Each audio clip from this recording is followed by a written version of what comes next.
My bad, forgot to record it.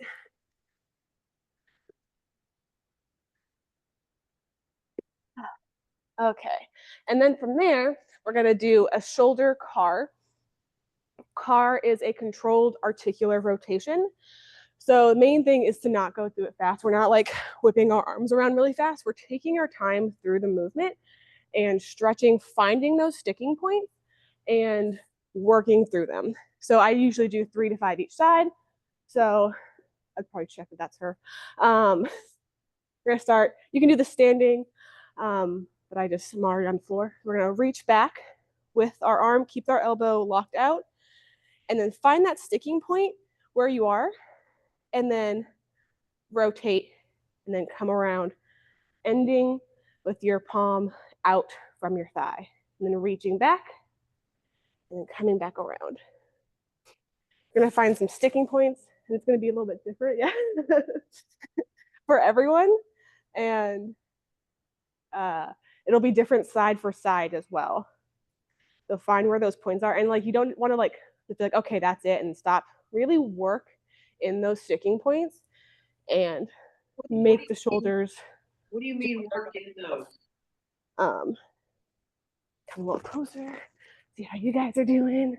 How's everyone's? Tiff, what do you mean by working through those sticking points? Because if I run into pain, So just like when you come here, there's a point in which your arm does not want to go anymore, right?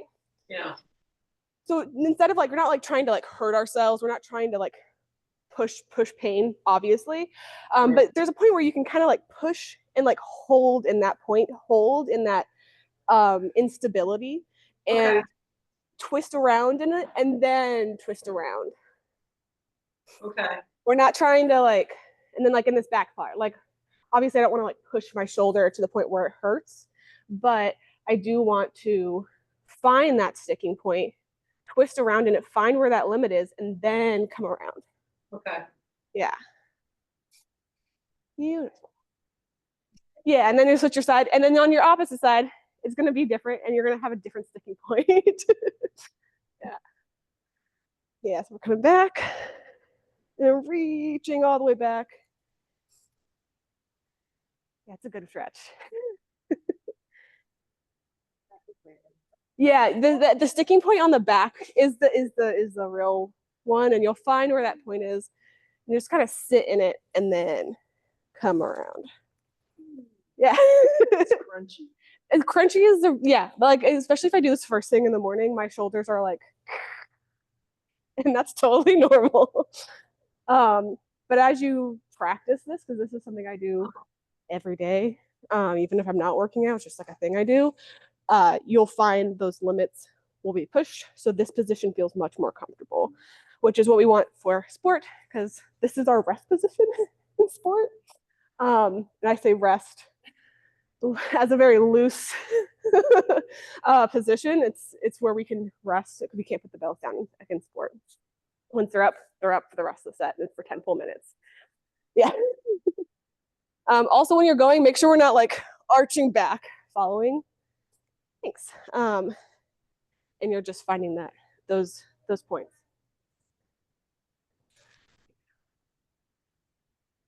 So make sure you get both sides. You can also do this in a quad position. So you can come down and do it, and that will just kind of change how the limits work. You'll find different ranges of motion in different positions. Come on in. You're totally good. Don't even worry. We have bells. We're just stretching. So come on in and right there. You're good. I did the same thing when I got here. So from our shoulder car, we're going to go into a hip car. So same thing, controlled articular rotation. I prefer this one in a quad position so I don't have to also focus on my balance. So come into your quad position. You're going to drive the belt up or drive your knee up to your elbow. Come up like a fire hydrant and then kick it back. And then bring it back up. kick it back nice and high through the heel, come around and back down. And that is 1 rep. Yeah, so we're gonna drive up, knee to elbow, like a fire hydrant position, kick the heel up, drive the knee back to our elbow, drive the heel up, fire hydrant, and down. And that's 1 rep. You should be like, yeah, the breathing through it is real. You want to really like push your limits in this. So as you're going through, you're finding those limits, holding in these weird positions. If your hip starts to cramp, you're probably doing it right. Yeah, so drive to your elbow, lean up, heel drive, drive back to your elbow, and then fire hydrant. Oh wait, actually no, kick back and then fire hydrant. Sorry. Maybe think about it too much. Yeah, it's a big circle. It's all rotational and it will come around. How's everyone doing it on here? How's it feeling? Good, good, good. Good, good. Yeah. You got it. Yeah. Just bring it. Yeah. You got it. Bring it up. Bring it up. Then kick that heel all the way back up. Drive it back to your elbow. Drive it back up. Yeah, down. Yeah. So feel that in your hips. Our 2 main movers for sport are shoulders and hips. So we really want to make sure our shoulders and hips are feeling good. And that's where we're driving from our power for everything. But jerks and stuff, which we're not doing today, and snatch, we're using our hips to drive up. And we want to be stable in this overhead position. And stability means that we're stacking our joints. So we want to be stacked from our shoulders to our hips, our knees, to our ankles. Perfect. So how's everyone feeling? Everyone feel good with the cars? Good? Everyone on here? Good? Perfect. So now we're gonna do a hip clock. Hip clock is one of my favorite warm-up movements. So don't stress if you can't follow along the first time. I know it's a lot of steps. So we're gonna come back out. We're gonna come out into a Cossack. If you can't do a Cossack, just put your hands on the floor, pick up your heels off of the ground. It's totally fine. Coming down to a Cossack. Then we'll turn. Don't worry. Plant your knee, pull your fingers to your chest. You're gonna rock side to side. Plant your hands, push up, pick up your hand. Don't worry, I'm gonna walk you through it again. And then twist and look up. And this will get your whole entire lower body feeling good. And I know everyone's like, I don't remember any of those steps. Don't worry, we're gonna go through it again. So you're gonna take a big step out, come down into a Cossack or a lateral lunge, whatever your body's up for. Typically when I start this, my heels come up, and by the end of the set, my heels are on the floor and it's fine. So come down, twist towards the front foot, plant the back knee, fingers pull to chest, side to side, find those sticking points, plant your hands, pick up the back leg if you want, a little push up, come up, pick up the hand next to the foot, and then we're going to twist our feet and look up. Yeah, make sure both of your feet are pointed same direction. I know, don't worry. You want help? Yeah, so the twist part, it feels tricky, but it feels really good once you get it. So you're going to just pick up the hand next to the foot. Yeah, so the foot's back. And then you just twist the feet and drop. Yeah. And you just find where your legs feel good. And you'll feel it right in here. How's everyone feeling with the? I'm gonna have to look at the recording. And I usually do this for 2-3 reps each side. So big step out in for our lateral lunge or Cossack, drop down, turn, pull those fingers like to your chest. You should feel that really through your forearms because we are going to do a lot of reps of snatching. Maybe a lot of tension on your forearms. And then plant, pick up the back leg. You don't have to if you don't want to. Do a little push up, pick up, twist, and reach. And look up at that hand to really extend that rotation through your body. And then you can come up. You can do a little calf stretch as well. How's it feeling on this side of things? Good. Good, good. Yeah. How you doing? Yeah, I know. I was like, you've been sitting for a couple hours. Now let's really open up your hips. Cool. Are you feeling warmed up? Body's feeling prepped. So we're gonna go into a swing. So let's all grab a bell, whatever weight you'd like to. Here's a light bell. This one's 10. These are all 8s as well. So she brought us all the light bells. It's okay. That's a 12, yeah. Perfect. So when we're starting with the snatch, we're starting with the swing. So we want to make sure that we're doing our scooping motion. If you're coming from a hard style background, this might feel awkward. So when we're doing the pendulum style, we're doing a little squat almost, pushing all the way back into the backswing, a little squat, and standing up. And as we're going, it's going to be a lot smoother than those 3 steps, but those are the 3 positions you want to hit. The main focus is we're trying to drive the bell upwards versus outwards, because we're not just doing swings in sport. We're doing snatches, we're doing cleans, we're doing jerks, we're doing double snatches. So we want all the momentum to go upwards versus outwards, like we do in like a hard style swing. If you let go of a bell at the top of a sports style swing, it should just continue to travel upwards. If you let go of it top of a hard style swing, it'll travel outwards. So we're trying to get all that momentum upwards so we can be as efficient as possible, because sport is all efficiency, because we're going for 10 full minutes, and all of these little things, all of these things matter, because at minute 1, you can get away with a lot, but minute 9, you can't get away with anything. So we're gonna come back, a little squat, extend in our backswing, and stand up. Grip wise, you can do a thumbs forward grip, a neutral grip, or a thumbs back grip. We're gonna practice the swings for 3 rounds. So I recommend each round just picking a version that each one and trying them out, and then sticking with it throughout the workout. So we can not have to worry about that the whole time. Personally, I prefer a thumbs forward grip. It just works best for me. But if you have larger hands, sometimes the neutral grip works best. So, yes. So like this, or do you do like the hook grip, like this? It's a hook grip, but you can do it this way, or this way. Oh, so you can do a thumbs forward, a neutral, or a thumbs back. Gotcha. Okay.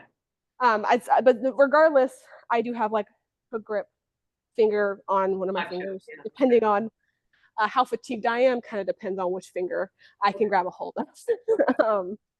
Sometimes in the middle of the set, it changes, but you'll find which finger works best for you, and which finger and which grip works best for you. But like I said, personal preference is the thumbs forward grip.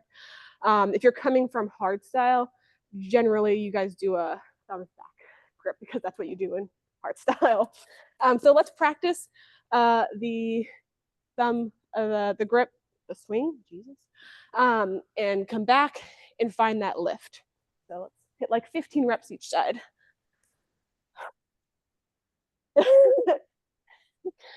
15 is a low rep for us. So really extend into your backswing.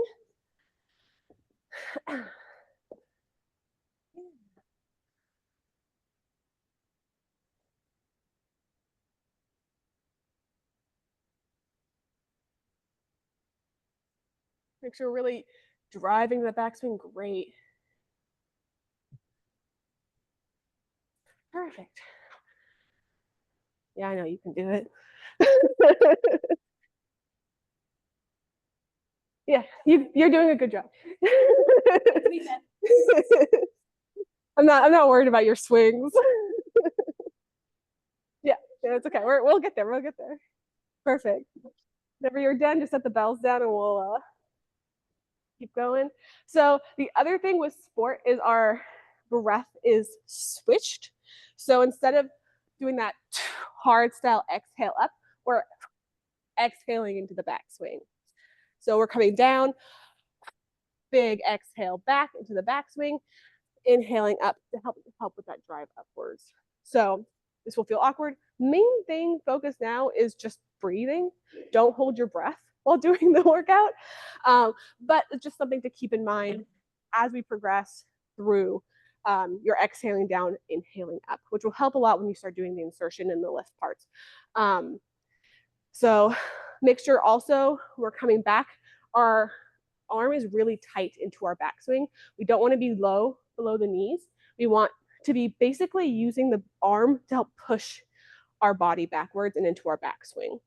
So lift up and then really, really tight and then exhale back. Let's do another set and go for it. Show you.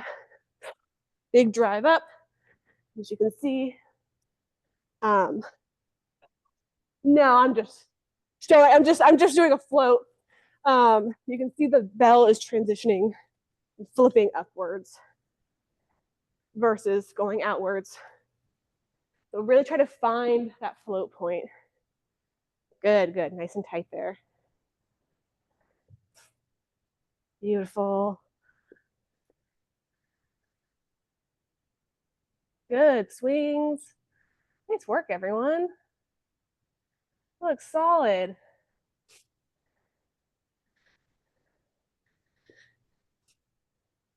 Good. Try to get that whole extension into that backswing. Yeah.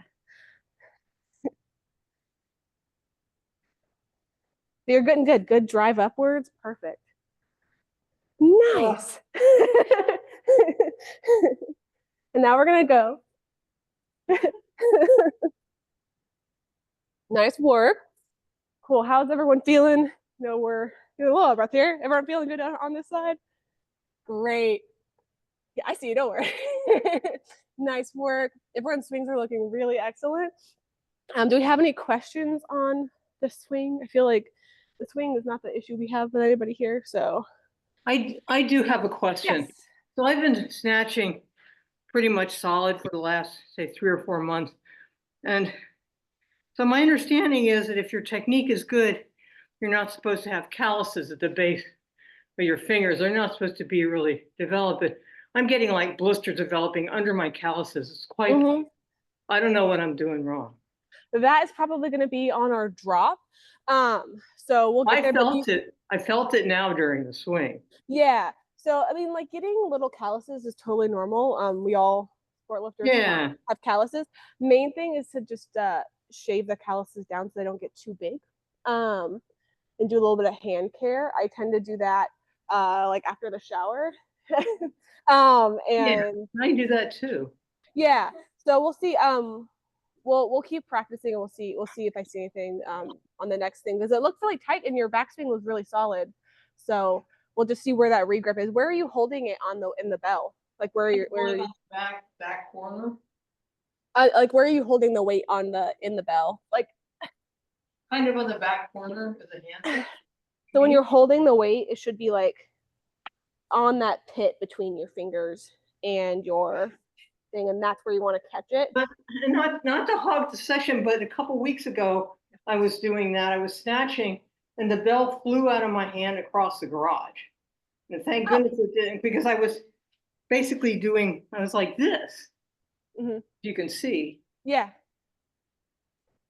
So not really a very secure grip at all. Yeah, I mean, if you're holding it, like if you have that finger like holding on to that over the other finger, this is where I hold it, and it tends to stay pretty solidly. Maybe I wasn't gripping hard enough. Yeah, it's like a thumb over finger like tight grip. Yeah. But grip strength is like one of the big things with sport, and when we start building up the accessories and stuff, that will help with that as well. So we'll keep building up the grip strength, and it'll get easier and feel more secure as you go. The next thing we're going to do is insertion. So when we're doing insertion, we're going to just focus on the insertion. So we're going to do a half snatch, so you don't have to worry about the drop. So that's gonna look like this, down, bring it to rack, and then come into your swing versus doing a full snatch. So that way we're not focused on the drop and the insertion and everything all at once. Don't worry, don't worry. So with insertion, I was talking about with the swing, having that float point. You find that you feel that float where the bell becomes weightless. We're gonna use that float point and push our hand through the handle. We want to find that float, push your hand through the handle, and then get into your fixation. Obviously, you're not taking a full step, as I am to demonstrate. We don't want to death grip the bell. Once we find that float point, we can use that to loosen your grip and push your hand through the handle. If you're holding onto the bell really hard, it's going to come around, it's going to smack your forearms, and it's going to suck. It's not going to feel good. So we want to use that float, push your hand through the handle, and then stand into your fixation. So it's going to look like this. We're hitting that float, push your hand through the handle. My grip becomes loose about here at that float point, and then I'm leaning back and then pushing my whole entire body through the handle. So float, push your hand through the handle. And then when you get into your overhead position, your wrist is straight in this overhead position and your fingers are loose. We don't want to be holding on to the bell in this overhead position super tight because that's just wasted grip energy. And we need our grip to hold for so long. So we don't want to waste the grip. So we're coming up, lean back, push your hand through. The lean back is called a deflection. So we're coming back versus like our hard style snatch. We can pick up our feet. So we can help drive through our foot, drive up, lean back, helps keep your balance, and then push through the handle. I know it's a lot of steps and very quickly, and like it all happens in like 2 seconds, right? So that's what we're just focusing on the insertion. And then come down, half snatch, do it again. Let's do this for 15, 20 reps each side, however many reps your hands are up for, and we'll get into it. Rack. Oh. Yeah. Half snatch, half snatch. There you go. I know you can half snatch. Good. You got it.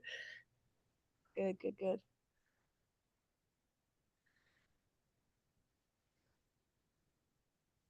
Nice, Martha. You want to be like really straight as you're coming in too. So push your hand through. So that way we're not like having to like lock our elbow at the same time as we're gripping as we're getting into the overhead. Say that again. What was that? Say that again. Oh, make sure your elbow is straight as you're going through. We don't want to be like pushing our elbow through. We want to be pushing our body through. Yeah, good. That's better.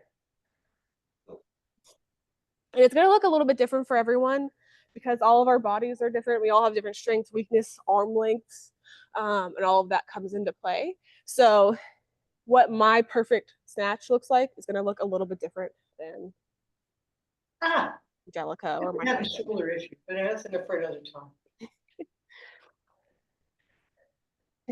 You're good.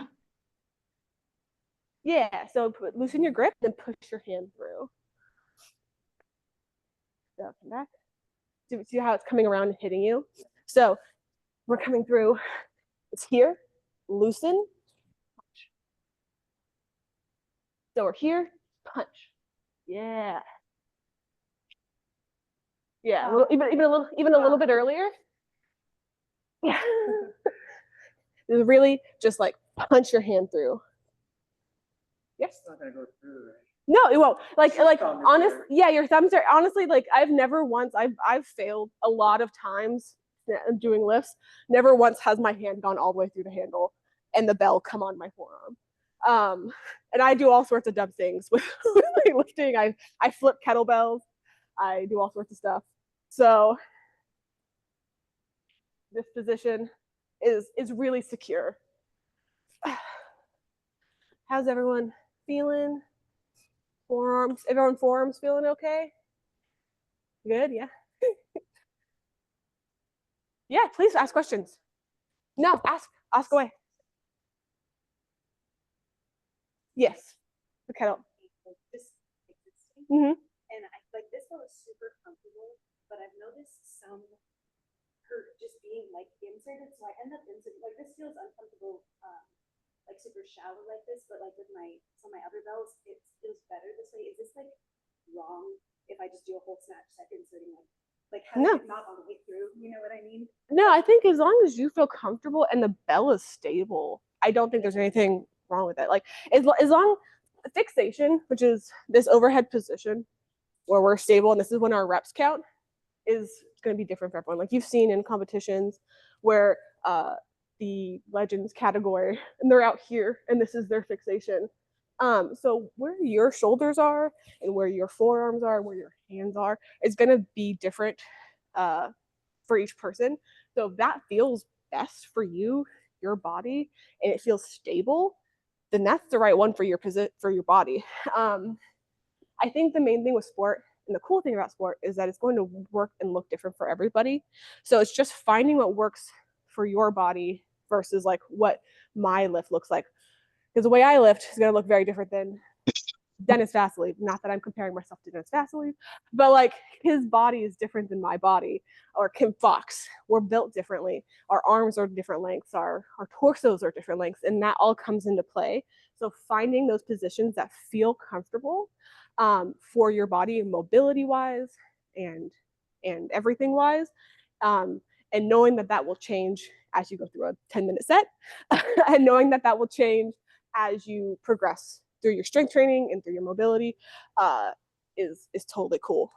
Just it's all part of the process. But I don't think that looks stable. It didn't.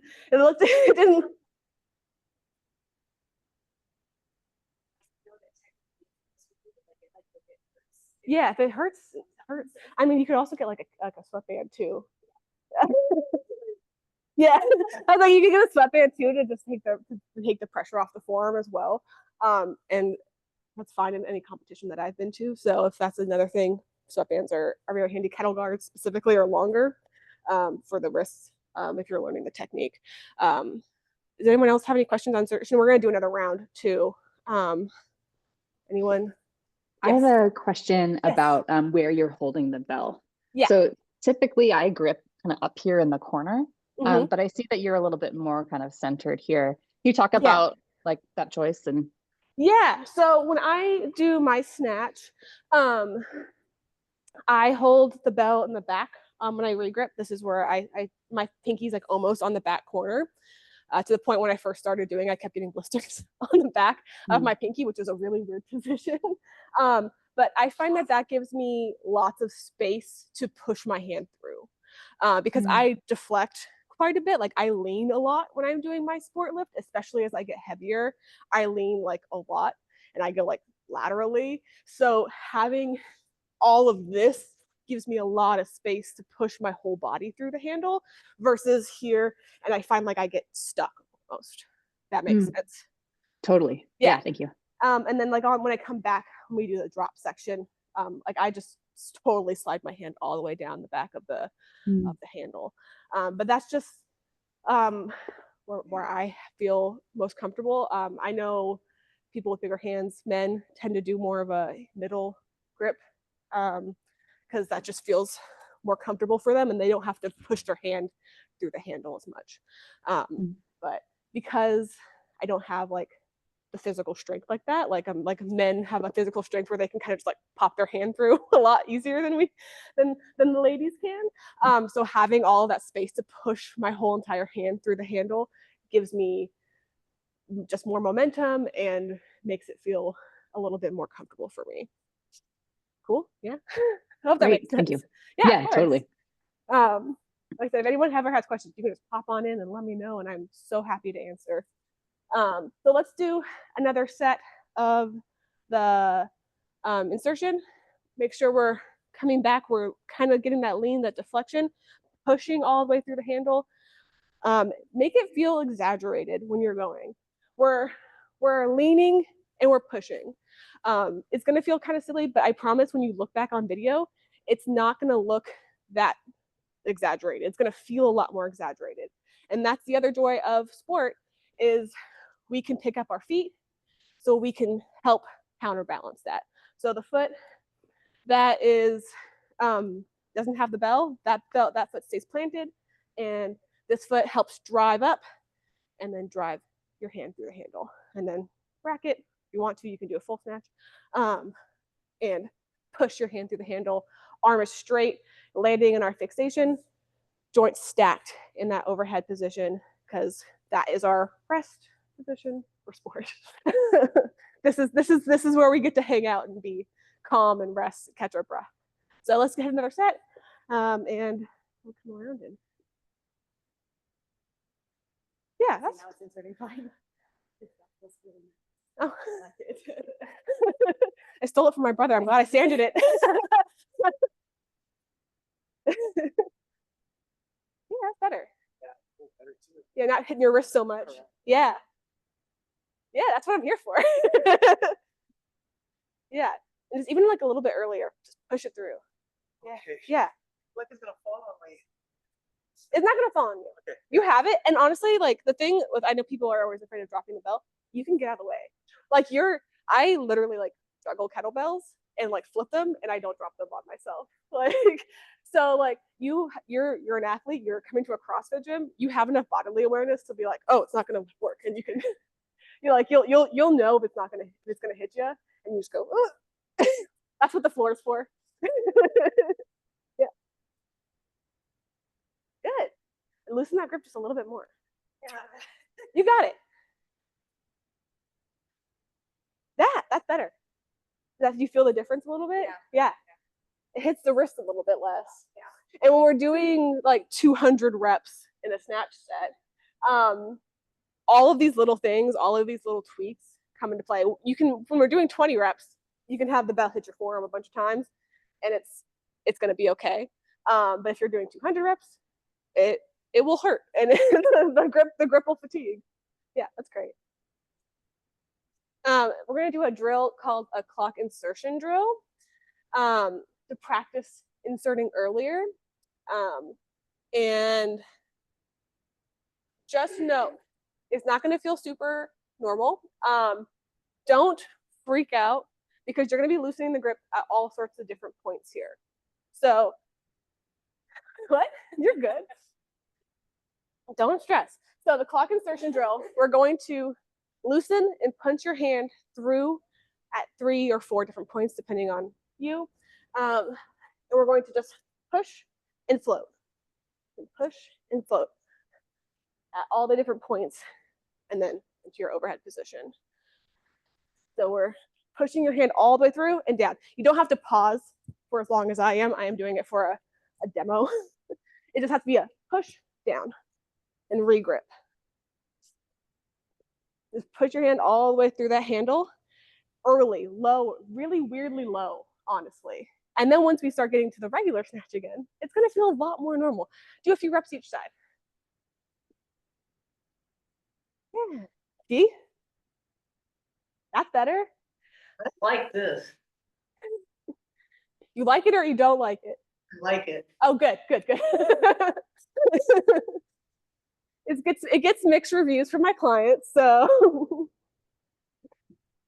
some people like it and then they hate it and then they like it again. So, but inserting your hand through that handle early really just shows you like you can insert at any point. Like if you really want to, you can insert down here.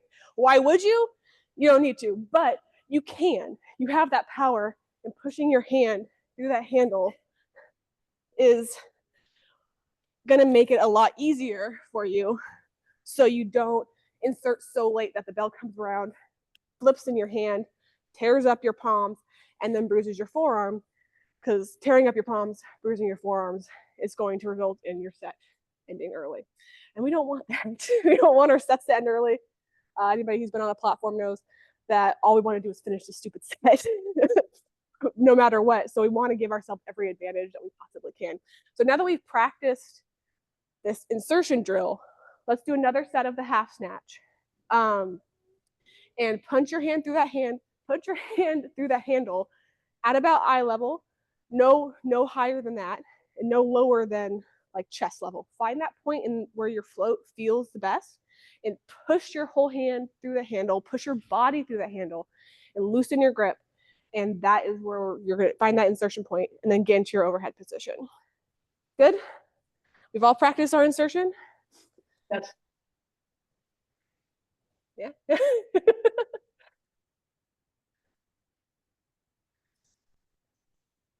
Nice. Hopefully that overhead position's feeling more stable. See, it's not so bad. It's like a soft landing now. Yeah, and then just come all the way up into that full, yeah. So you're doing that insertion still at the same time, and then just pulling your hand back to that overhead, like a press position. Yeah. Ooh-wee. It's okay, we're gonna do a drop next, so we'll give your forearm a break.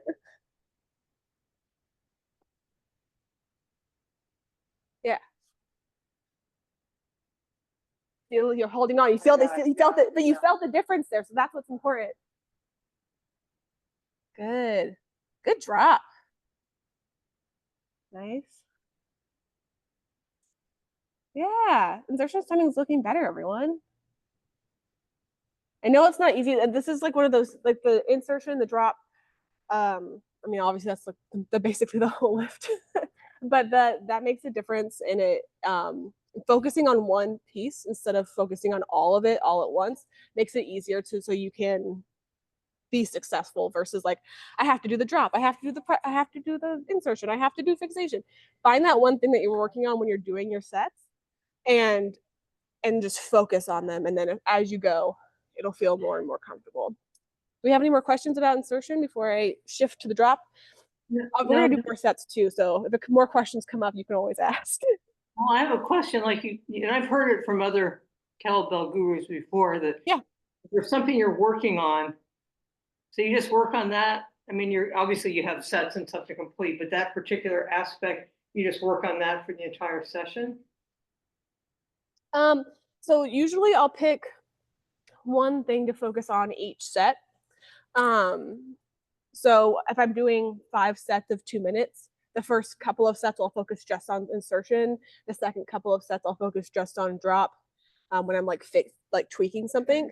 And then whatever last set, I kind of just do fun. I have fun with it because if you're always focused on like all these little tweaks, it gets really tedious.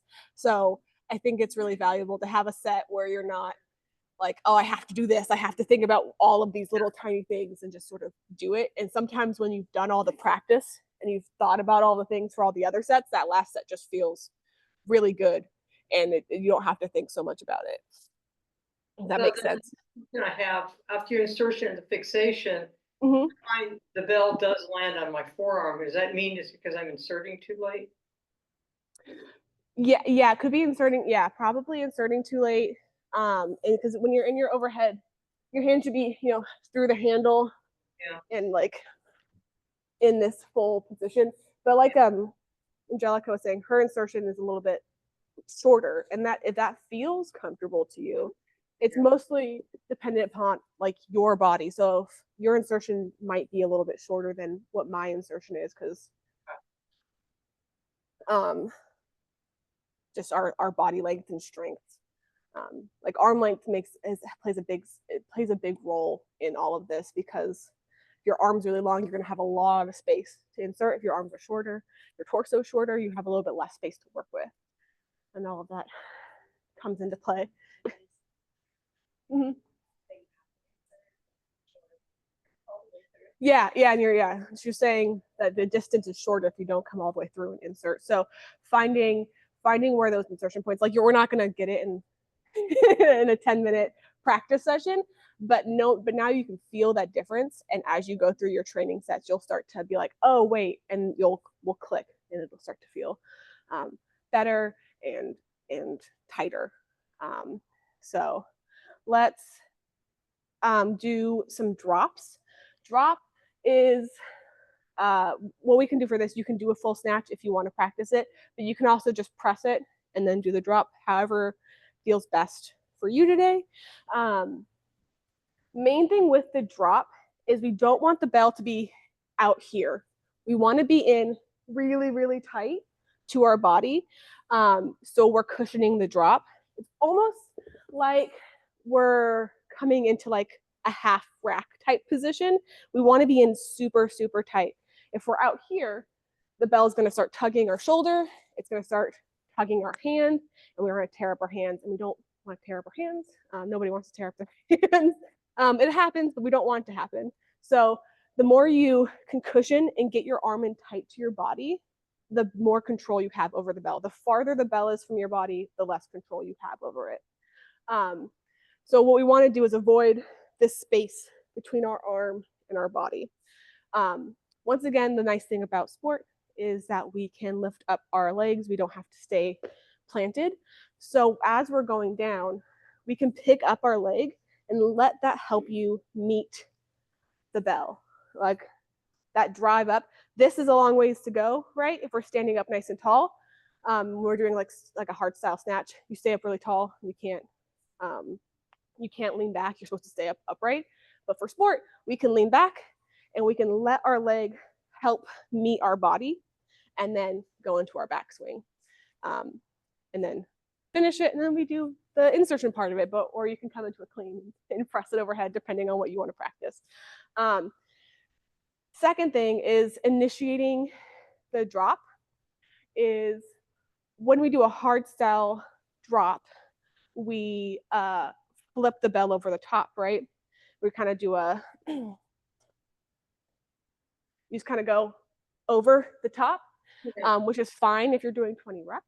But if you're doing 200 reps, that's going to cause a lot of strain on your hand. So instead of just flipping it over, we're going to turn our arm in and then come up and use the bell. So it's a little like unlock from our fixation and then beat the bell on that drop. So unlock and then drop. You don't have to do it like that slow as well. You're not doing like this every single rep, but for showing you, it'll look like this all in one fluid motion. So we're here, overhead position, lock out, elbows locked out next to your bicep, turn in, and then up. Additionally, I know I'm throwing a lot of information at you. Don't worry, we're going to do sets, practice each piece of this. Our regrip time is going to be important here.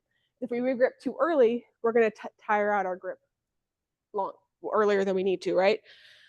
But we don't want to regrip too late because that will start tugging you, and that's when like your low back starts to get tweaked, and your hand starts to get torn up.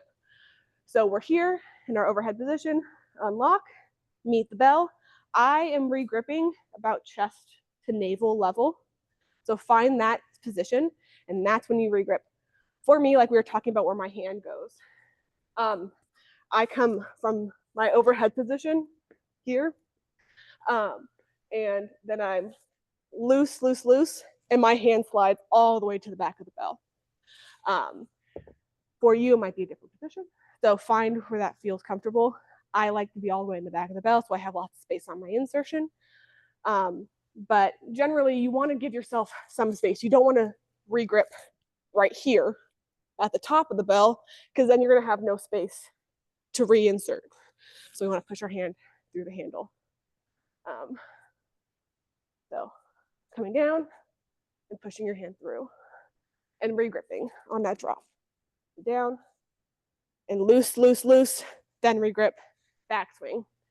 So let's do some sets, focusing on that drop, leaning back, and meeting the bell. All right, let's go for it. Beautiful.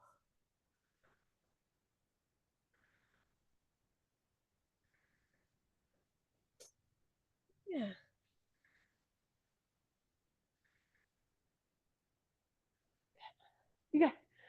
Yeah, what's the problem? So we're here, we're in an overhead position. Good, and then you're gonna twist. No, so pinky down, yeah, and then come down. But you don't have to go as slow as I was going. It's gonna happen all in like less than that, like 3 seconds. So we're here. So like when she's going, watch. She comes down, she does a little twist and come back. Your example. I'm gonna put you on camera too. So we're here. Well, she's and also she's a kettlebell sport lifter and has been for years. So, so we're here. We're rotating back and coming back. So when we're rotating, we had a question here. We're not rotating this way. We're rotating pinky towards ourselves. We don't want to rotate this way because this is a really weird way to come down. It's going to feel uncomfortable and the bell's going to come very close to our face. So we're rotating pinky towards the body.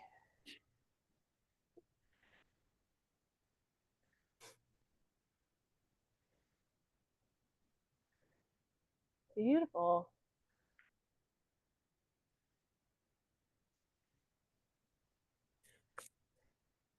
Yeah. Do you have questions? Do you have issues with your drop?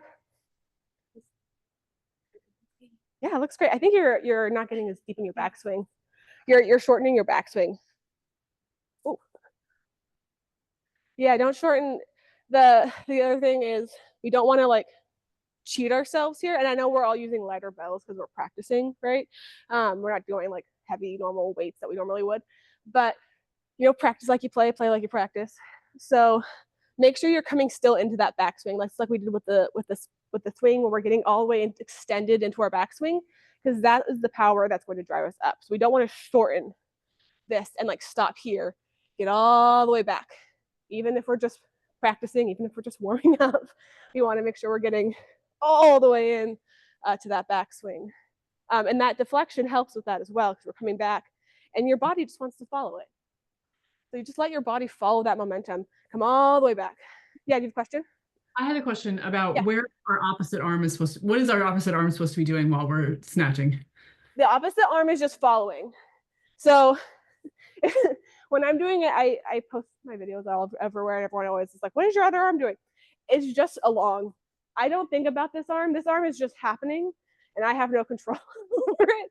The main thing with it is you don't want it to touch the other bell, the other arm or the bell, because that will make the reps not count if you're doing competitions. But it's really just following.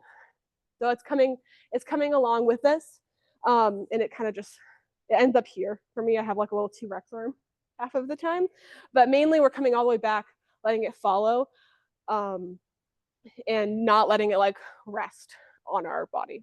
Because if we're resting on our body, it's going to stop us. Like this feels really awkward, but this feels kind of athletic. Yeah. I don't think it is, no. But also it just doesn't feel good. Like you don't want to like have your hand on your body. For the reps to count in sport, you need to be here. And if your other arm is like helping or touching your body or touching the bell, the rep might not count depending on how strict they are and what the competition is. So we don't want this to be around where they can yell at you. Not that anyone in the competition has ever yelled at me, but you don't want to give them the opportunity for the reps to not count. Because if we're doing 200 reps, I want every single rep to count. Do you have any more questions on the drop? We're gonna do another round. No? Yeah. Good. Okay. What question? No? Okay, cool.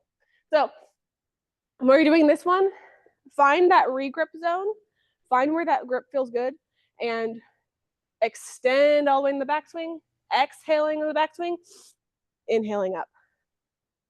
Yeah. Yeah, go. And that really helps get into your backswing if you're exhaling all the way back. And then inhaling helps lift the chest. Oh, okay. So focus on getting that, and then we'll do some full snatch sets. Yeah. I like the lateral, and like that's the other thing too. When you're doing snatch, you'll find if you're going straight back, that's one way, but you can also kind of go rotationally. Personally, I end up very rotational, but I do a lot of rotational work, the bent press and the mace. So my body just, when I start to get fatigued, automatically is like, let's go sideways. And that's totally fine. You don't have to go straight back. Like I said, this is a lighter weight for everyone I think is working, it isn't working at their max effort. So find where that feels like natural for you, and be okay with practicing and like taking sets that you're just are going to feel a little bit awkward. You're not going to have. See, that was a great answer. Good. You got that float, then just punch your hand through. Don't be scared. Don't be scared. So hold it farther back too. If you hold it further back, you'll have the space to push it through. Mm-hmm. So right now you're holding it so far. Yeah, see? And then when you regrip, so on the drop, on your regrip, you're here, you just drop it. So it's here and just drop it really low. So we're here, just slide it. Death grip. Yeah, we're not death gripping, because death gripping means that your hands are gonna get torn up. Oh. Yeah, see? Oh. There it is. That's it. Yeah. It's all happening. It's all happening. That's it. Good. All right. So now we're going to do a couple of sets, bringing it all together, just doing the whole snatch. So full thing, all at once. We're coming back, leaning back, dropping all the way into your backswing, inhaling, driving through the handle. Okay. We're going to do a minute set, hopefully. Can you put a timer on for me? And we're going to do a minute each side. If you need to switch a bunch, that's fine. Just try to make sure you're doing even reps if you're switching per rep versus per minute. And just do that whole thing. We're going exhale back, inhale, drive up, push your hand through the handle, overhead position, take a breath, exhale, drop it, come back, inhale, push through. Yes? It's okay if you want to do a half snatch, whatever variation that you want to work with, but if we're trying to do a full snatch, this is a great time to do it. You got it? No, 2. my unpaid intern just suggested that we do a 10-minute. So I stopped him. So all right. So we're gonna do 1 minute each side. I will let you know on the switch. Got it? Okay, 3, 2, 1, and lift. I think everyone would leave if I said it. All right, 10 minutes, let's go. Yeah, see, good. You got it. You got it. That's a snatch. And then, so we're here, and then you're going to rotate. I'm gonna take the weight off of you, and then lean back a little bit, pick up this foot here, and then come down, and then all the way to the backswing. Oh. And then you're gonna be, it's gonna be faster, so you're gonna have momentum. So.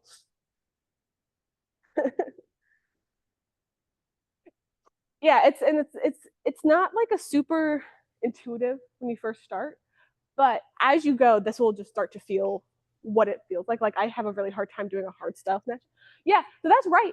But just you don't have to control it. Let the momentum do the work for you. Because if you're controlling it, that's effort, and we're lazy. We're trying to be as lazy as possible so we can go for a stupid long time, and I do mean a stupid long time.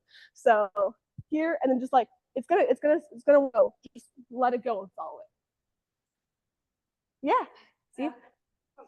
Yeah, that's better. That's better. Is the timer time? We got 20 more seconds on this side. You're supposed to. Oh. All right, and switch. He lied. You're supposed to tell people when the times are up. It's okay. He's unpaid, so don't. We'll let it slide this time. Okay. I'll fire him later. Good. Well, it's good, Brett. Good insertion. I know, we're going to give it another 30 seconds so I can get both sides because you didn't tell me the timer. Good. Let's get that arm in a little bit tighter on that drop. Good.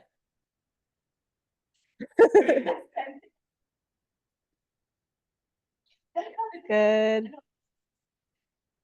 Nice work, you guys. We'll give it our 10 seconds. Good swings. Everyone's swings are looking really excellent. 3, 2, 1, and rest. Everyone take a breath. Make sure you get some water.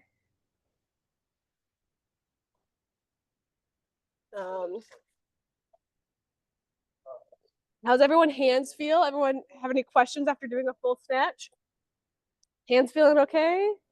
Yeah, great.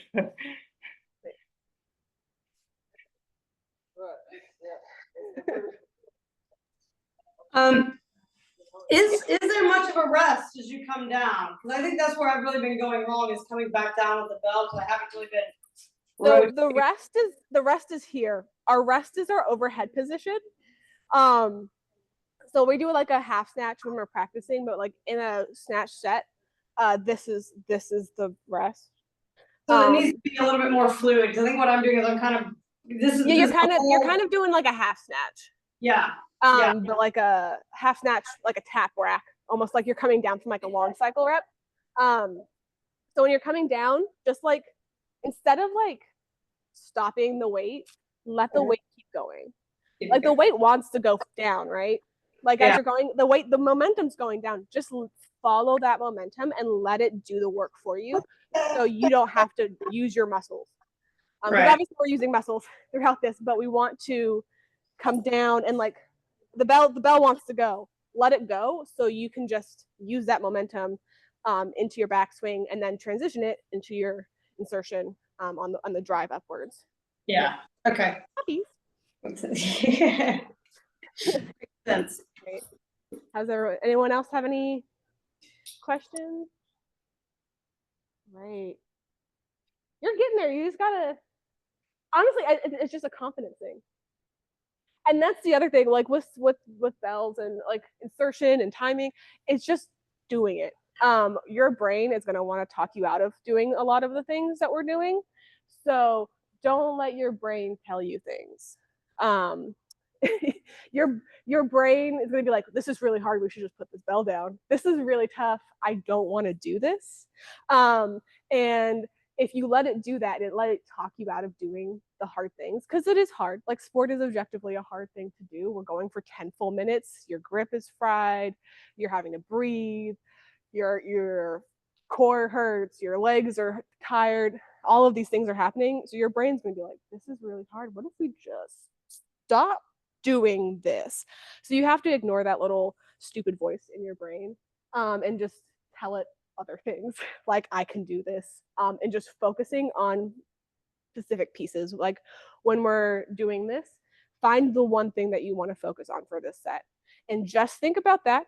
Don't think about any of the other pieces, even if the other pieces are ugly, because sometimes you're going to have ugly sets. It's all it's all part of the process.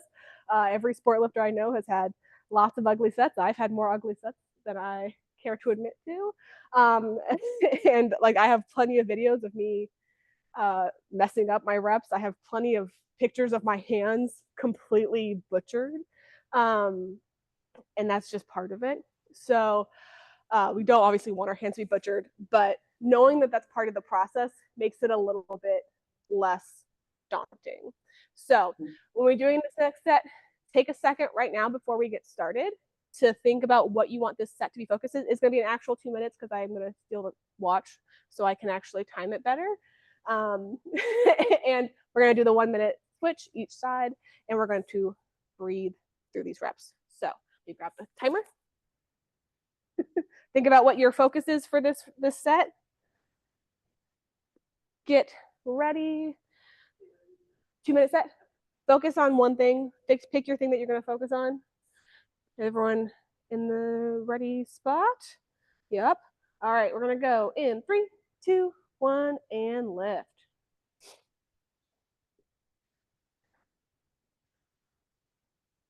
Yeah, that's great. That doesn't, yeah. I would just do a little finger wiggle at the top so you don't fatigue your grip. Yeah, just do a little. I just do like a little finger at the top, and that makes my forearms feel less terrible. Yep, and then we got perfect. See, that's nice. You got 30 more seconds on this side. Yeah. I'm working on that. That's perfect. That's great. Find the thing that you want to work on. Loosen that grip, punch your hand through. You got it. You got 15 seconds left on this side. Just loosen and punch. You got it. Nice. You got 3, 2, 1. Switch sides.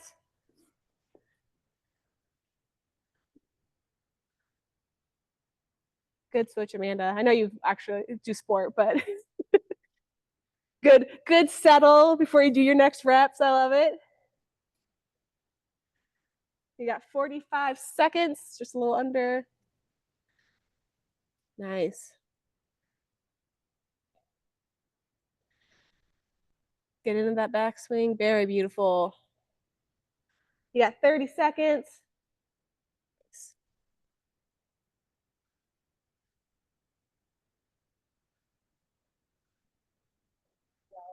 It's okay. It's good. Everyone should know that there's other people in the room. So you got 12 seconds.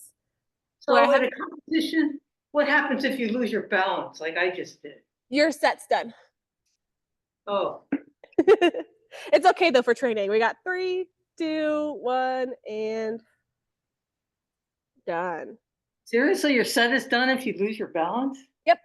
Yeah. Unless you're doing a bolt style competition where you can put the bell down, but for IKO, IKFF, which are the two main leagues, the bell hits the floor.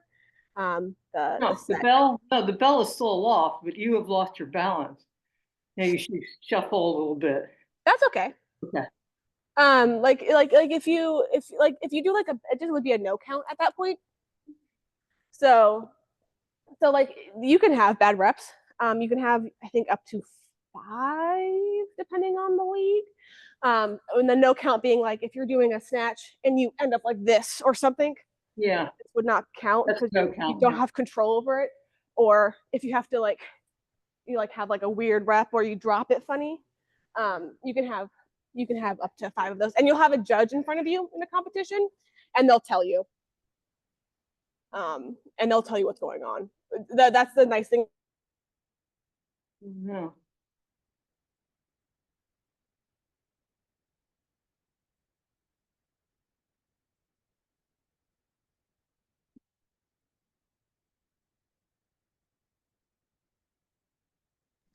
Did we lose them? Yeah. Yes, I think we lost her. Oops.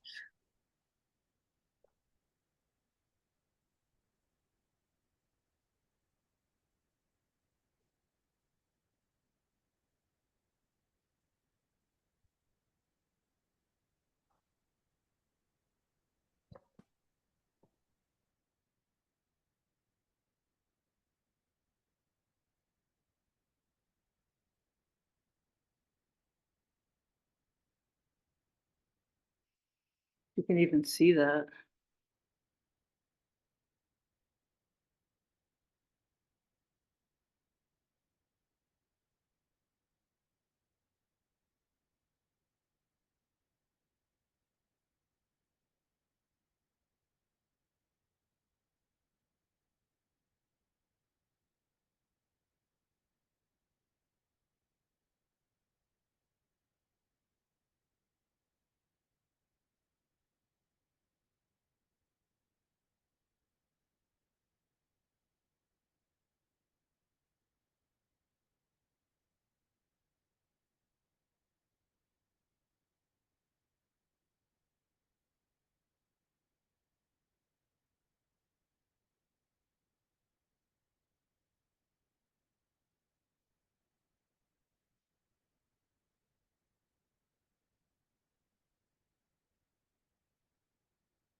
Let me get out of pulse.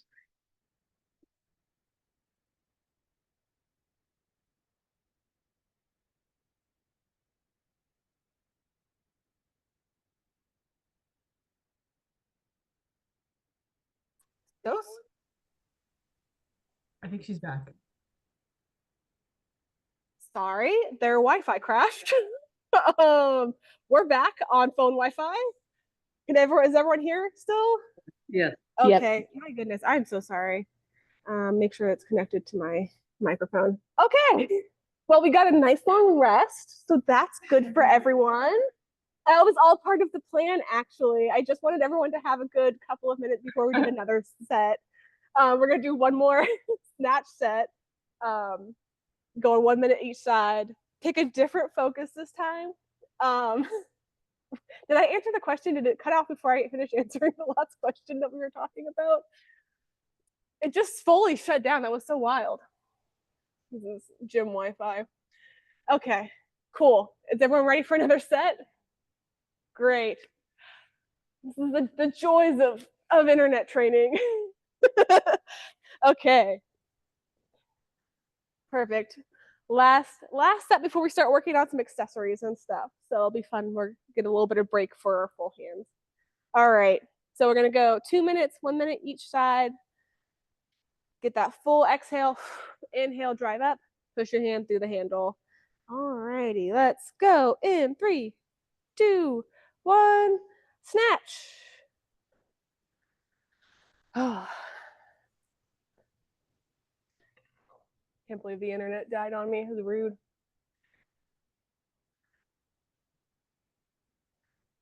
Yeah, that's better. I like that drop.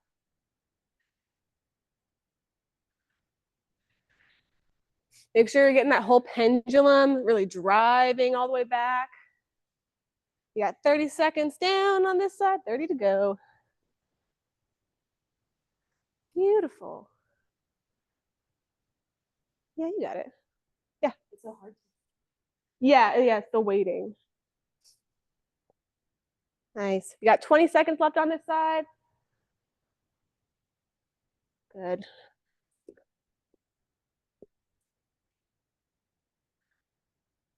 Good overhead position, everyone. That looks really solid. You got 3, 2, 1, and switch.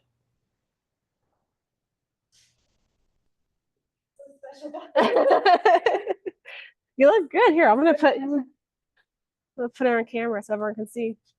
She's doing a great job.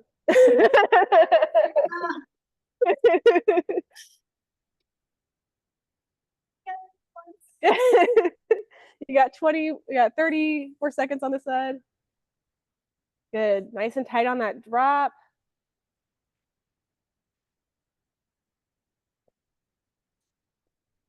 Good. Send in that back swing. You got it.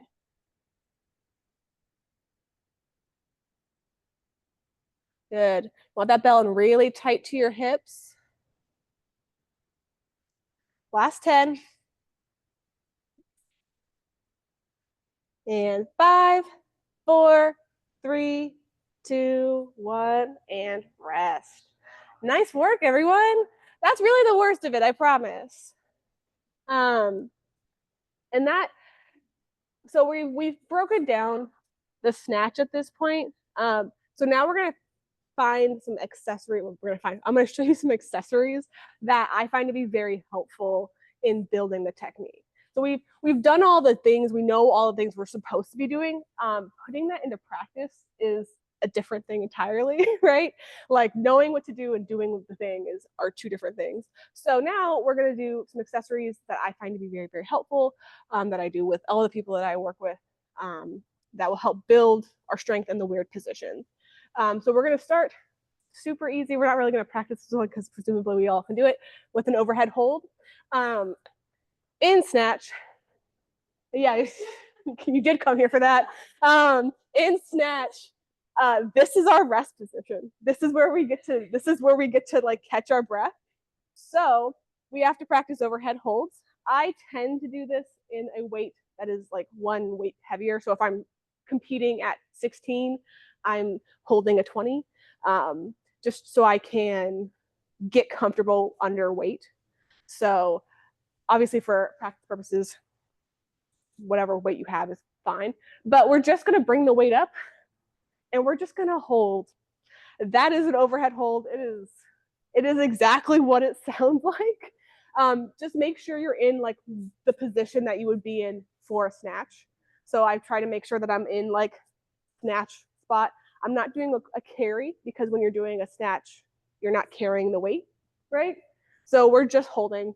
And I do this from anywhere from 30 to 90 seconds, depending on where I am in a training cycle and depending on how much time I have to train, because sometimes that affects how long this is, because this is just not like this is an exercise that just takes time to do.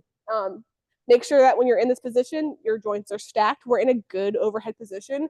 Our wrist is in the right position in the bell, and you hold and you make sure you breathe and you're in this position, because this is the position that you'll be in on the platform when you're trying to catch your breath. So your shoulder is packed, right? You've got your lats engaged, and Shoulders packed, and our joints are stacked. So we're stacked from wrist, elbow, shoulder, hip, knee, ankle, full set.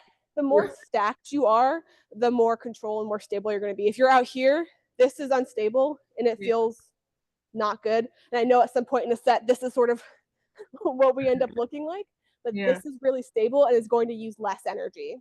So otherwise you relax as much as possible?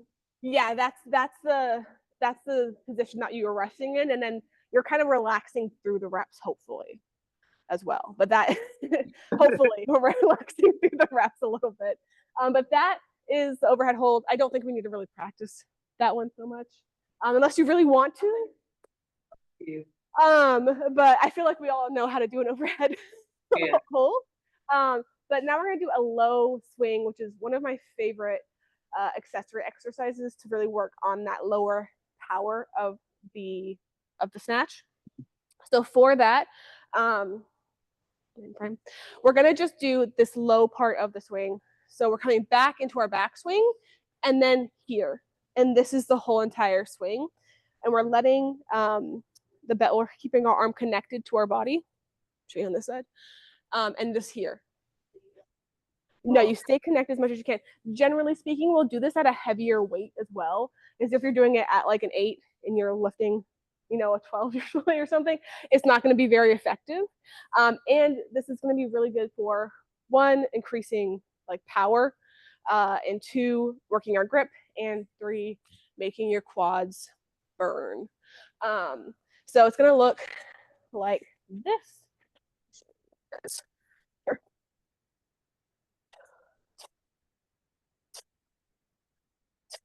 So we're bracing our core, we're really deflecting, practicing that lean back. And just pushing your hips forward. At the top of the swing, I say top very loosely, your shoulders to your knees should be a straight line, lean back. And we don't want to be too high. We want to keep our arm really connected to our body, because we're trying to keep our arm connected to our body for as long as we can until we drive it to our overhead position. So let's all practice this one. This one's a kind of a funny one that people take a second to. Whichever grip that you normally do. Yeah, whichever grip that you like for your snatch is the grip that I would do for this one. You should, yeah. If you feel it in your legs, both in like 5 reps, that means you're probably doing it right. But you want to stay really low. We're leaning back. Yeah. We're just right here, this position. Just that hip drive, low swing. Yeah, even lower, lean it back. There's no lockout except for in the back of the backswing. Yeah, even like low, like way back, yeah. Yeah. Yeah, I get your stance and position that feels good. How's that feeling for everyone? Weird. Weird?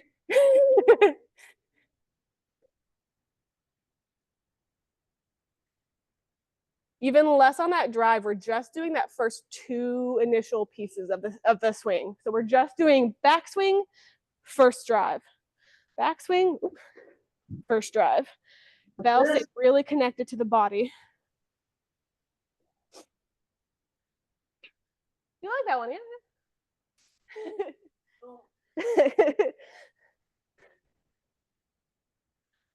And I have found that generally people are not doing those ones right. It feels really weird. It's super unintuitive to learn that one. How's that one feeling for everyone? How's everyone's back feeling? Good. How long should the sets be for this one? You know, you were saying 30 to 90 minute sets for the overhead. What would you expect for something like that for the low swing? I do anywhere from 15 to 25 reps of these. Depending on where I am in the training cycle, depending on how long my training sets were.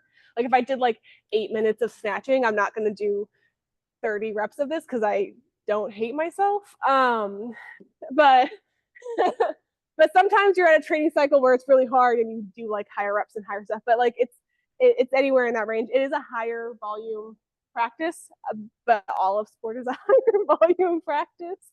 So yeah, anywhere from 15 to 25, sometimes 30 reps of it. And you're going heavier for this one as well, because as you felt with the lighter weight, it doesn't really have much of an effect if you're doing it at like 8. So I tend to do these at plus 4 to 6 kg of what my working weight is. So if I'm lifting a 12, I'm doing this at 16 or 18 or 20. Just so you can actually get that grip, and make sure you're holding it in the right position so your grip is able to do the work, and your quads are feeling it. Good. Low swings, love them, hate them, probably hate them. That's okay. So from our low swings, sport is very here, right? This is where we are for all of our sport movements. So I like to add some rotational work into the accessories, so we're able to create some rotational strength. So rotational press is one of the ways to do that. So you just bring it into your rack position, and you're going to drive the bell across the body and back down. Yep. Pretty straightforward. Make sure you're pivoting through the back foot. Here, drive across and back down. I've probably done this in other workouts. Like this isn't like a really? Oh. Yeah, so when you come in a rack position, come here. Elbows to collarbone. Yeah, lower. Elbow to collarbone. No, I mean thumb to collarbone. My bad. Sorry. I was looking at your elbows. Elbows down, and then back. That's it. That's our rack position. And I'm doing this for, depending on how heavy we're going, depending on where we are on the cycle, anywhere from 5 to 12 reps per side. The direction of the rotation, like whether you're going inside your body or outside your body? I go across. So I'm going here. So from my right hand, my right leg is pivoting across and back down.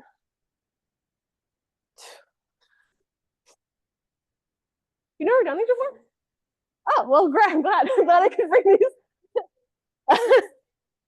Yeah, the rotational strength is really nice to have, especially because we do sport. Like I said, this is where we live for sport. So working outside of that and building strength outside of that, I think is super, super important. And also it feels kind of good. I mean, it's hard. And as you go heavier in weights, it becomes more difficult. But it feels nice as well because we're doing this all of the time. So having that rotational power is really nice. And then we're going to do less rotational work. We're going to do a bottoms up press.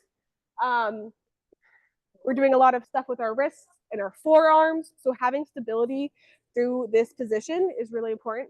So a bottoms up press is how we can build that. This you'll have to go a little bit lighter. And we're going to bring it up like this and take this other hand, a little fist, and drive it into your overhead.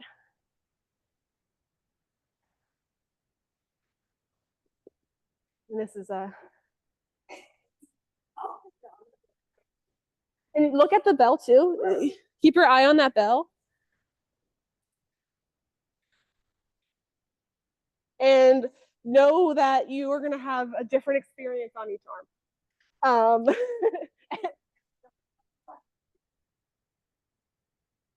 Yeah, keep your eye on it. Look at it. That's a 12. Yeah. Bottoms up is hard, and you've also done a bunch of snatching. Yeah, bottoms up press is a really nice movement. I mean, I do bottoms up work all of the time, and it's a very humbling thing. If you don't have heavy weights, this is a way to make your weights feel heavier very quickly, as you can notice. Very quickly, the bottoms up press feels heavy. It is a tough movement. So when you're doing it, bring it up, flip it up. If you need to stabilize between each rep, stabilize between each rep. That's totally fine. Get that good grip on it. Squeeze the hell out of that handle, and keep your eye on the bell as you go. We don't want to like be looking over here. That makes you lose the weight. So keep your eye on the weight. Do you have any questions about bottoms up pressing? Yes. Is it cheating? Is it cheating to put your thumb on the back of the horn to stabilize it? You can. I just do my regular hook grip though.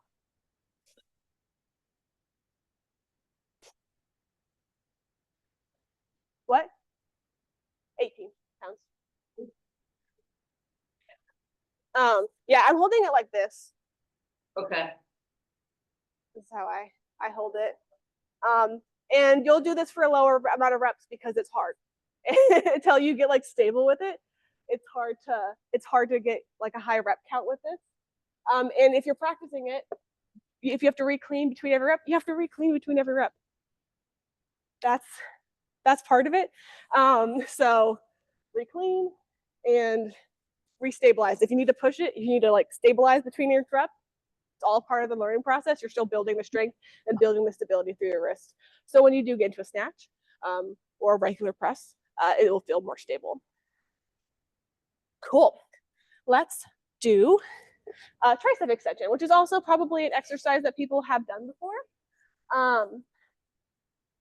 Triceps are one of the muscles that are going to help us be comfortable in that overhead position. So we want to build them up.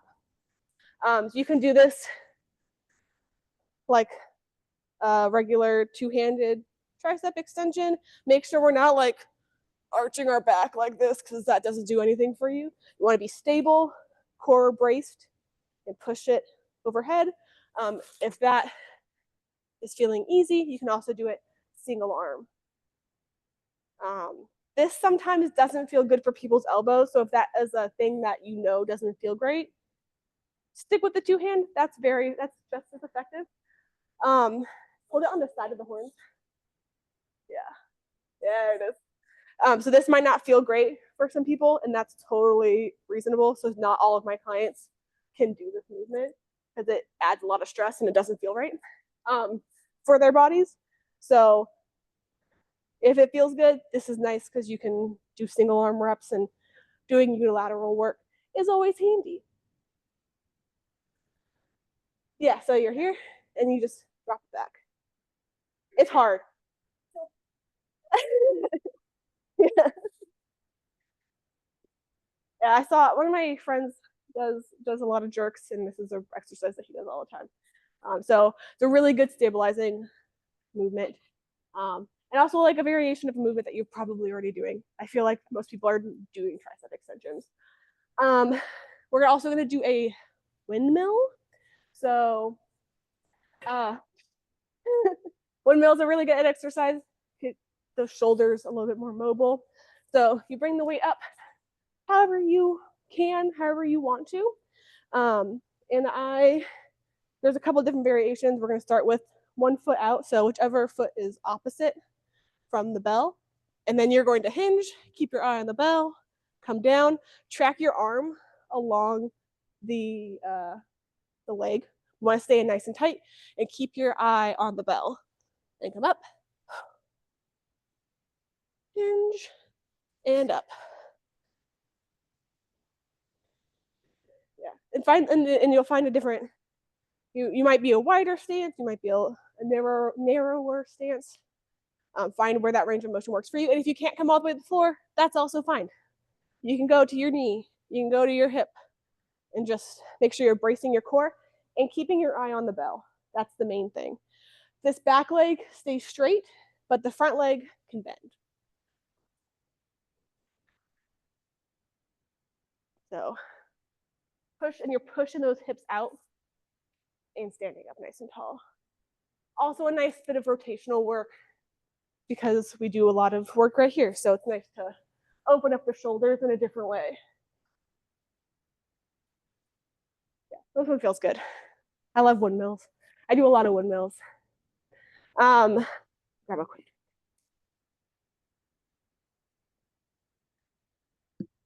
Okay. From windmills, we also can do a squared off windmill, whichever there's going to be different times where different variations feel best. So for the squared off windmill, you're going to be in a square position. And instead of turning your foot out, you're going to rotate your torso and come down. So here, rotate, and you're going to push your hips back. Yeah, it can. I mean, the windmill itself is too, just kind of part of the bent press. So we're turning, and then you're pushing your hips back. So we're still hinging. We're just hinging differently.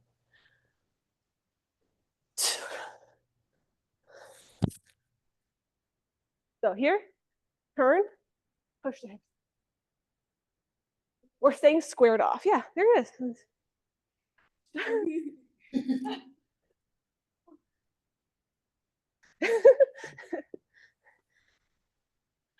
How's everyone feeling with this one? I know it's a different variation than what you probably normally do. It feels good. Like this? Good. You like that one? Hate it? Is it like this? Am I doing it right? Can you see? Yeah, I would turn. Yeah, as long as you're pushing your hips back. If you can do it from the side, I can see a little bit better if you're hitting it. Better. But as long as you're at the back of it, you should be hinged backwards. Versus when we're doing a regular one, we're hinged this way. Great. Yeah, you're still hinging a little bit laterally, but if you hinge straight back, that'll be the ticket. It's a little bit. It's a different position to be in. So if you don't get it like 100%, my back doesn't like that. Yeah. So sometimes it might not be the right variation for you. That's why I'm showing multiple variations. So we have different ways that we can be successful. Yeah. This next one is a snatch specific accessory / skill called the survival snatch. So when we get to minute 9 and our hands are dead and everything feels like it's on fire and we don't feel like we're going to be able to finish the set, survival snatch is what we rely on. And there might be different ways to phrase it, but survival snatch is how I've always learned it. So when we're doing a survival snatch, we're still deflecting, we're still using our legs, but we're going to be using our upper body a little bit more, and it's going to be very power based. When we get into survival snatch, it's not something that we can just like hop in and out of because it's super energy taxing. I'm going to do like 5 reps, and I'm pretty immediately going to be like, and that's totally normal. So it looks like this. I'm just going to show you what it looks like so you can see it. Cool. So we're here. When I'm practicing it, I start in the top because I'm never just starting a set with survival snatch. So we're starting at the top position. We do our practices, and you're coming down. And we're driving with the legs, and our bell is getting really low because this is the point of the set where we're really fatigued, and we're just trying to get more reps before our grip goes. So we're coming down and driving it up. It's almost like a power snatch. You probably, our CrossFit friends here probably have a better experience with that. So we're coming down and driving up. And the bell's almost flipping over instead of our really nice deflection, our really nice hand push through, and a really pretty technique. This is not efficient. This is power. So we'll do some more. Yeah, you can under squat on it too. So the other thing Angelica said is you can land in an under squat. So go. We're just trying to get under the bell. The main thing here is we don't want to cast the bell out too far. We don't want to be like that coming back, because that's going to be more taxing on the grip. And if we're doing this, our grip is already fried. So we're coming down and getting under the bell. However you can. And you're getting low and you're driving through your quads. Big breaths, power is the main thing here. And speed, usually, because you're very quickly getting under the bell. Like I said, very quickly, you'll be out of breath. So let's all practice that one for a few reps. See how it feels.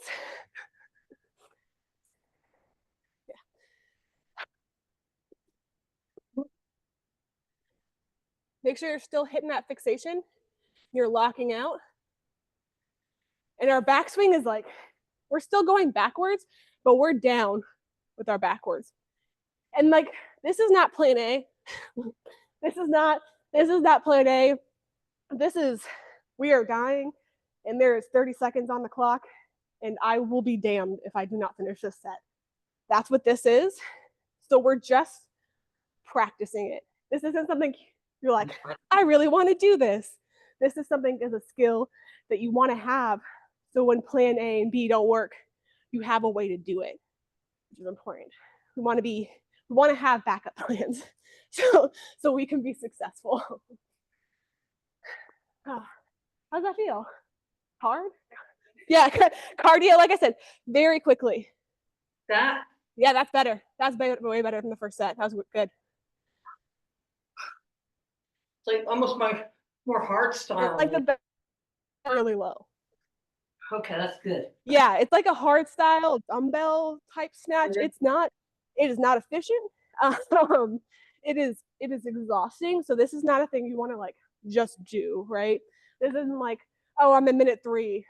Let's just whip out some survival snatch unless your grip is failing that early.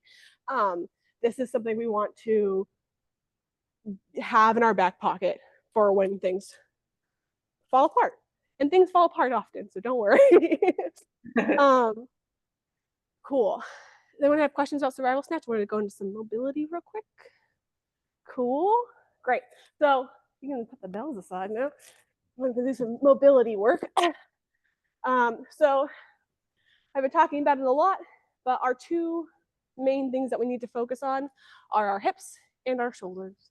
So we're going to do some mobility to help both our hips and our shoulders, starting with a hip straddle lift off. This is going to feel and look like you're not doing anything, and then you're going to do it and you're going to be like, oh, okay, very quickly. So make sure you can see me. I'm going to be sitting on the ground. Thanks. So we're going to sit with our legs out, sitting up and tall, and we're going to just lift the foot up off of the floor. Main thing is we don't want to lean back. If you're leaning back, this is really easy. So we want to sit square over our hips. You can place your hands on either side or in the middle as you're learning, and you're going to just straight lift and hold for a second. Yeah. I know. I was just gonna say and lift it. And you don't want to go fast. Like this is mobility. We're trying to find that end range strength in our hips. So just, yeah, if you might get a little cramp in your, a big cramp possibly. And we're just gonna lift in here. And if you have your hands on either side, it's a little bit easier. Feel out where it feels. You're back here, it's gonna be, yeah. But we wanna make sure we're staying square and like lifting through. And I tend to try to do these for like 10 or so reps each side.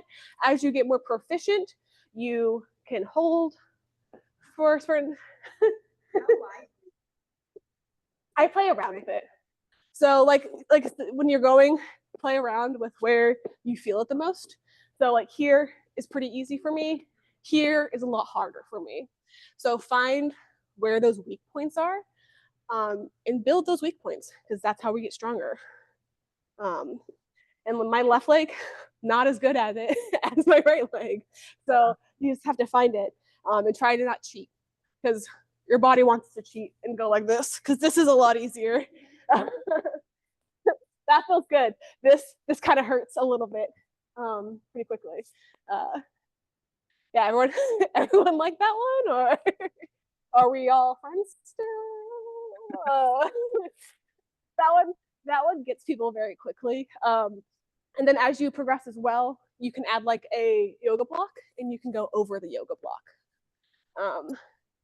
like that, for reps. So lots of ways to progress this one to make it more or less challenging. If you're in closer, it'll be a little bit less challenging.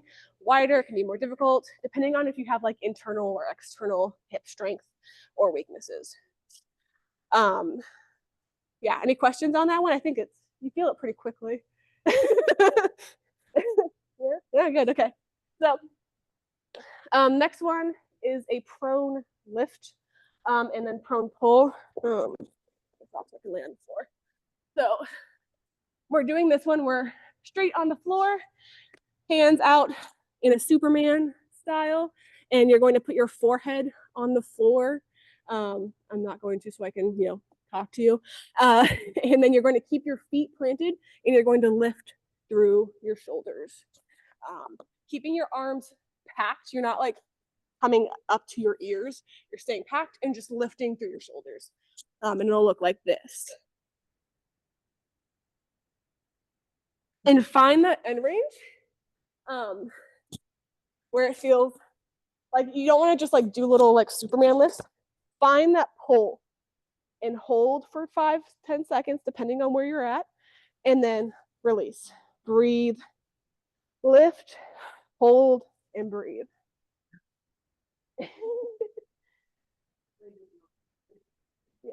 You're just lifting your arms, or you're lifting your whole chest? You're lifting just your shoulders, just through your arms. Good question. Yeah.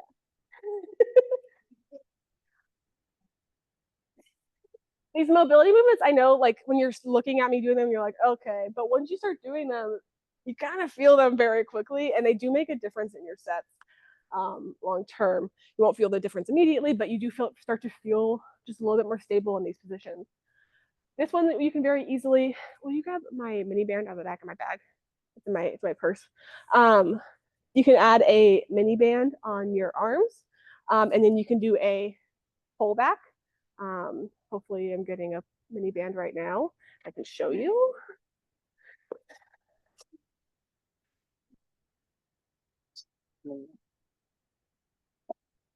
Okay, so we're doing with a mini band. And you go in that same position, and then you're going to pull down and back. So it'll look like this. And you're staying really tight to your head. And a tighter band is better when you're doing this. It doesn't take a whole lot. Just that extra little bit of tension that you have to create makes it a little bit more challenging. You want to grab a mini band? Here.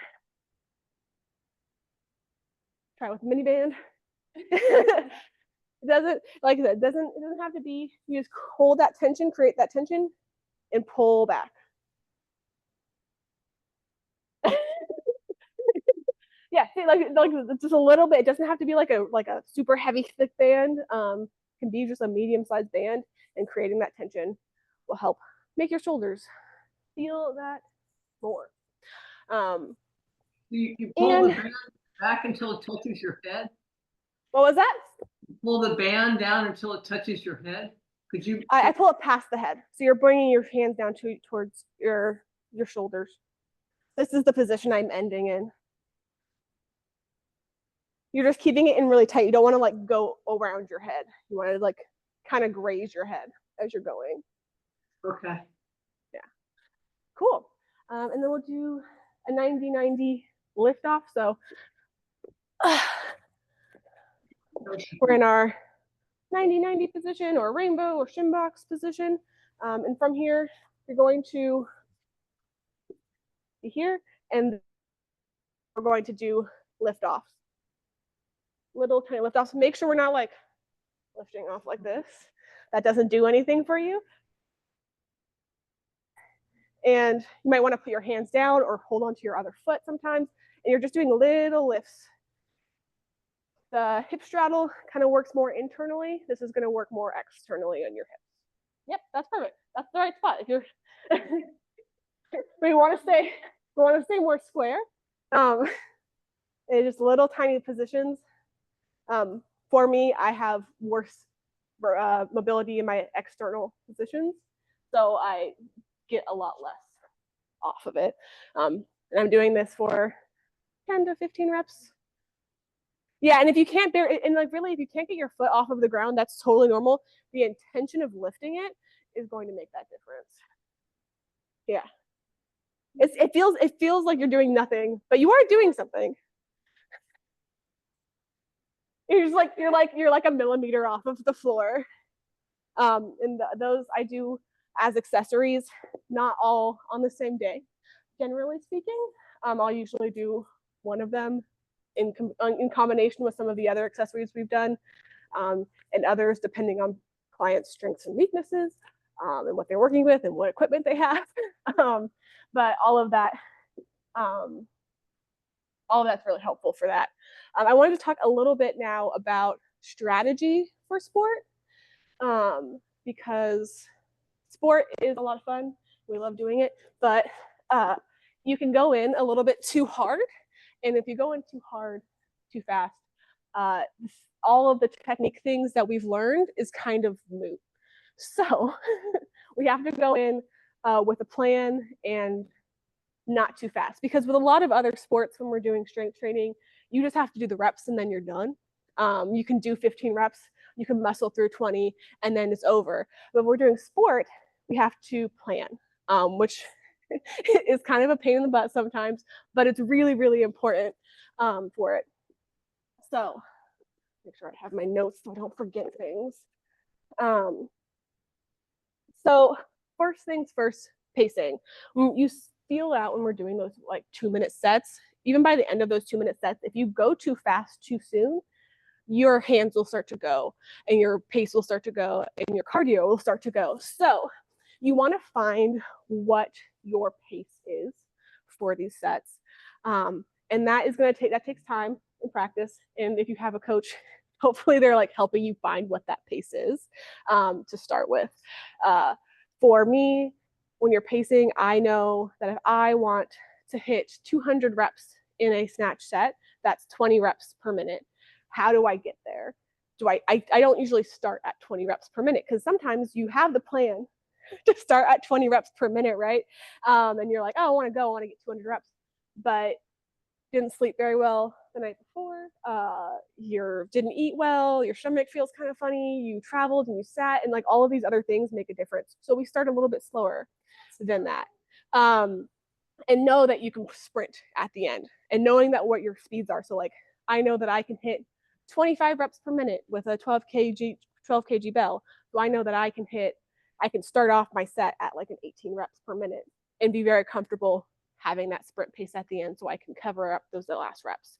And as you're going through sets and as you're progressing through your training, you should have that ability to like practice that and like practice different pacing, so you can be effective in that. And like I said, know your speed and start slower than you think. If you're doing a competition, you don't want to start off at 20 reps per minute if you want to hit 200 reps, because what if you tear your hands? What if you're feeling fatigued, like I said? So start off a little bit slower and know how you can take those reps back up on the back end, which comes into play with the having plans. I make all of the people who work with me who do competitions have a plan A, B, C, and plan Z. Meaning we have a plan where everything is coming up roses, everything feels awesome. I slept like a baby and I ate the best meal I've ever had, and I can do a million reps. I thought I was going to do 200 reps. I'm doing 220 reps, and having a plan for that, right? And going, okay, if I'm doing 220 reps, I know I can start at 200. I can start 20 reps per minute or 19 reps per minute. And the next minute I'm going to do 20 reps. that feels good. I'm going to do 21 reps, and building each minute in a way that feels good, and knowing, okay, I can actually last 6 minutes on my first side. So when I do that switch, I could go faster on my second side without it being an issue at all. So having that plan, and then having a plan B, like, okay, I know that I can hit 200 reps. It might not be my best day. Maybe I didn't sleep as well as I thought I did. Maybe I'm a little bloated. Maybe I'm a little bit anxious. And I started off too fast. So what do I do then? What's going on? Is there a bug? We're all looking up. Anyways, so we're going to go, okay, I can hit 19 reps per minute, and then I can hold 19 reps per minute, and then I can hit 25 reps that last minute and pick up that pace at the end. Having our plan Z, where first minute you went way too fast off the gate. You hit 22 reps per minute, and then you went, oh no, this is terrible. I messed up. My hands are on fire. I got myself a blister. What do we do in that scenario? And that's why we practice things like overhead holds, and that's why we practice things like survival snatch. So we have a plan for that. Is it our plan A? No, no, it's not our plan A. We obviously don't want to have to do survival snatch for 4 minutes. That sucks. It doesn't feel good. But having it as a plan helps you be more successful. So you're not going into it going, oh God, what do I do now? And actually like writing the plans down.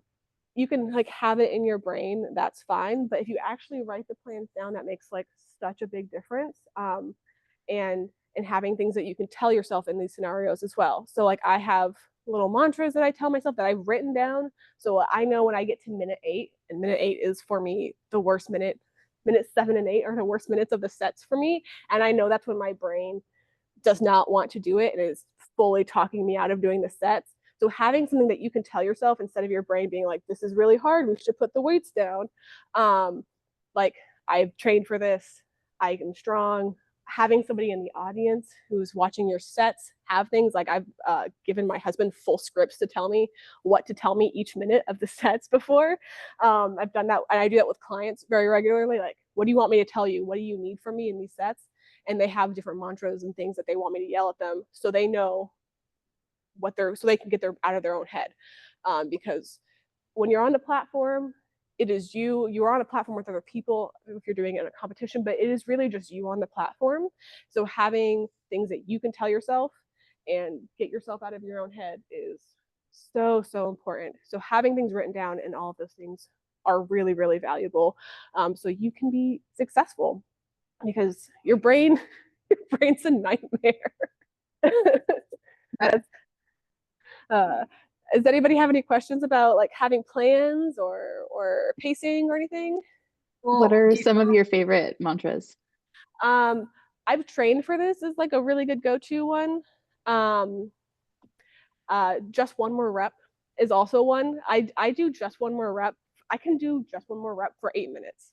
Truly, like I can do just one more, and then you're okay. Well, just one more, and then you just do one more, and then all of a sudden it's like, okay, it's minute 9, and then once you get to minute 9, it's very fun because it's minute 9, and you can just get through it. So just one more rep, breathe, and then sometimes I have like little technical cues, like loosen your grip, or like I do also do like a finger waggle at the top a lot of times, because I will start to hold the bell as I get more fatigued. So I try to do like a this at the top, which isn't really like a mantra so much as like a thing to like get my fingers moving, because that's what gets my grip the most. You're strong, like just like it's not like anything special. Like it's just really like, I've trained for this, I'm strong, I can do this.